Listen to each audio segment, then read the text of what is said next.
సరిహద్దుల్లో ఉద్రిక్తత వేళ ఎలాంటి పరిణామాలనైనా ఎదుర్కొనేలా ప్రజల్ని సన్నద్ధం చేయడానికి కేంద్ర ప్రభుత్వం చేపట్టనున్న మాక్ డ్రిల్కు ఏర్పాట్లు పూర్తయ్యాయి.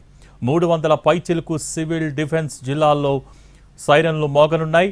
అణు ఇంధన కర్మాగారాలు, సైనిక స్థావరాలు, చమురు శుద్ధి కర్మాగారాలు, విద్యుదుత్పత్తికి వాడే జలాశయాలు వంటి వాటిని యుద్ధ సమయంలో ఎలా కాపాడుకోవాలి అనే దానిపై క్షేత్రస్థాయిలో సన్నద్ధత తీసుకువస్తారు.